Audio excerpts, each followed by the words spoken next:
Hello everyone, dear friends.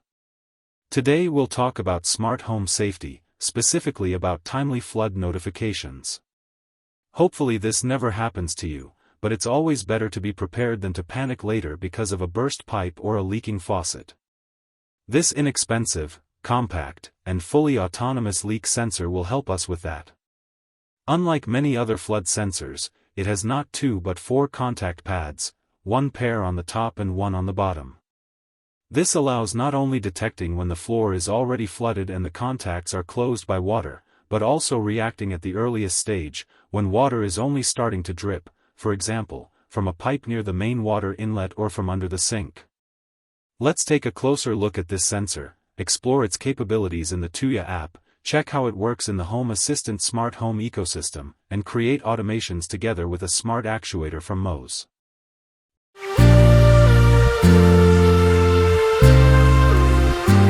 This is a compact round sensor about 50 mm in diameter and 16 mm thick, made of white ABS plastic.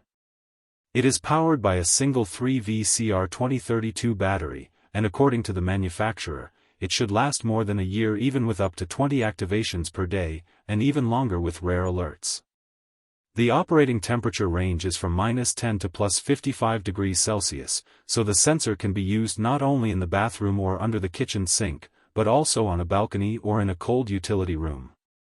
For communication it uses the Zigbee 3.0 protocol, and it works through a Zigbee gateway in the TUYA or Smart Life apps. From there, it can be added to Home Assistant and Zigbee2MQTT, linked with other devices in scenes, and used in various automations. The sensor comes in a small cardboard box. Originally the box was white, but I accidentally spilled tea on it, so it no longer looks very presentable. However, everything inside is fine, the sensor itself, neatly packed in a bag, and the manual. The manual is in Chinese and English, but you don't really need it, because I will now explain and show everything in detail, even more than what's written there. The sensor looks like a large round pill. On the top there is a small recess with 2 metal contacts. Once water slightly covers them, the contacts close and the sensor immediately raises a flood alert. In the center there is a reset button that also puts the device into pairing mode with a smart home ecosystem, and to make the purpose clear, the button has a large drop icon on it. On the bottom of the housing there are also 2 metal pins. They are almost flush with the surface, recessed by about ½ millimeter, which allows the sensor to react at the earliest stage when water just starts to appear on the floor. In the center at the bottom is the battery compartment. The lid is screwed on quite tightly, with about 3 turns of the thread, ensuring good protection even if the sensor stays directly in water for a while, and also from humidity and condensation. The CR2032 battery is included, which is a nice bonus. If you unscrew 3 screws and remove the top cover, inside you'll see the control board. The top cover has 2 contacts, the board has a small pairing/reset button in the center, and on the sides there are metallized pads that react even if you simply touch them with your fingers. The sensitivity is very high. As the main chip it uses the popular ZTU Zigbee module. Another nice detail is a rubber seal around the perimeter of the housing, preventing water from entering even through a small gap between the 2 halves. Let's add this sensor to the TUYA SMART ecosystem.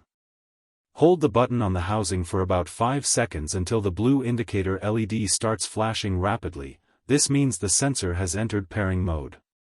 Then open the TUYA or Smart Life app, tap the plus icon in the top right corner. If everything is normal, the Zigbee gateway will detect the new sensor and offer to add it.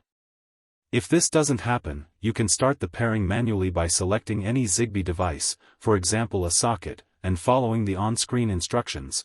The steps are essentially the same. After successful pairing, the sensor appears in the smart home ecosystem. All that remains is to give it a clear name, choose a room, and check its operation and automation options. If a flood occurs, you will see information about it right in the main window of the app. I manually simulated a leak, and here you can see a red notification showing the date and time a flood alert was detected. Inside the sensor plugin, at the top, the current status is displayed. Right now everything is normal and no water is detected. When a leak occurs, the status changes to alert, and the background, normally blue, becomes red. Below is the event log, where you can clearly see when the alert started and when the sensor stopped detecting water. In the Smart section, you can create automations with other devices. We'll return to this shortly. In the settings, you can see the battery level, now at 100%, and you can also enable or disable push notifications to the smartphone for floods and low battery alerts. Both are enabled by default. There are also two paid options, SMS notifications and even voice calls, but in my opinion they are unnecessary. Instead we will take a preventive approach and simply shut off the water automatically. In the global settings you can group the device with other sensors and modules, enable offline notifications, and check for firmware updates. At the time of filming, the version was 1.0.1 with no updates available. Let's test the sensor in the Home Assistant smart home ecosystem through the standard TUYA integration. Open your server, go to Devices and Services, and select the TUYA integration. It may be TUYA or local TUYA. Reload the integration. Find the sensor, here it is.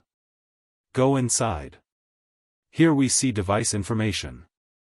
The sensor shows that it's currently dry. Let's try to change its state, and as we see, now it's wet. Change it again, and now it's dry. Everything is very fast. When you click on the sensor, you can see when it was dry and when it was wet. A log of its activity is displayed on the right. Diagnostic information shows the battery at 9%. If you wish, you can add the sensor to the dashboard.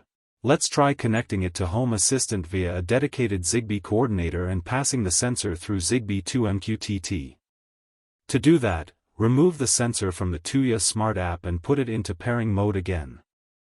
Start the device search, and after some time the system will find and identify it. As we can see, the sensor was recognized correctly, and even the picture matches. Let's open it. Here we can change the device name and description. The model is detected as IHK665, battery level is 9%. Let's go to the Exposes tab. Here we see that there is no leak, dry. I will try to simulate one, and after a few seconds the status changes to leak. Now I'll change the status back, and within about a second it switches again. Very fast and accurate detection. No battery alarm yet, since it's at 9%, but the status may update within 24 hours. Signal strength is 174. On the State tab we see the parameters the sensor reports. As you can see, the sensor is fully supported in Zigbee2MQTT and Home Assistant. Let's create two smart automations. Go to the Smart section. The app immediately suggests our leak sensor as a condition. Choose Leak Alert and save. Since this is a sensor, it only serves as a trigger for other devices. Now in the Then block select our MOS Zigbee ball valve actuator. I've already reviewed it on my YouTube channel China in the Smart Home. The actuator basically has one important parameter: the valve position, open or closed. For a leak scenario, of course, choose closed. Check that everything is set correctly and save the automation. Now let's create another one, less critical but still useful. When the sensor status changes to normal, meaning there is no alert and no leak detected, you can automatically open the valve. For this, select the sensor status normal as the condition, and again choose the Smart actuator in the Actions, setting it to On, Open. Check again and save. In the end we get two if, then automations triggered by one sensor. If there is an alert, after about 2 seconds the actuator will trigger, and a few seconds later the valve will fully close. You'll easily see this yourself during testing. Once the danger is gone, a couple of seconds later the actuator will start opening the valve again and water supply will be restored.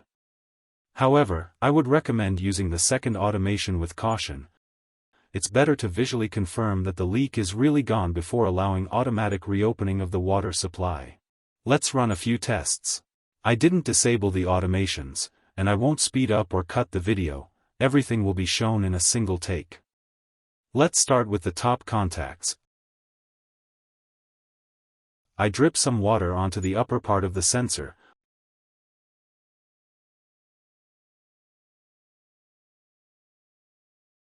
As you can see, just a couple of drops are enough to trigger the sensor. The ball valve begins to close automatically, and a flood alert appears on the smartphone. I wipe the housing with a tissue, the sensor dries, and it almost instantly returns to dry status.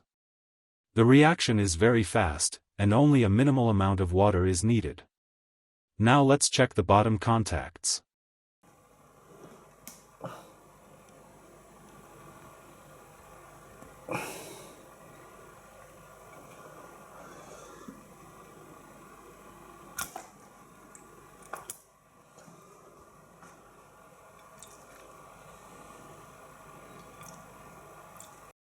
Here you need a bit more liquid, about half a millimeter of water,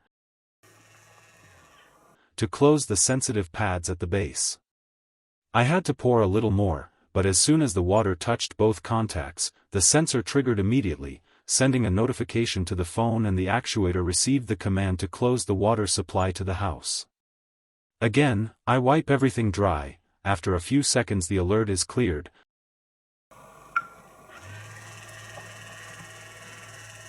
The sensor returns to normal, and the actuator starts opening the valve, restoring water supply.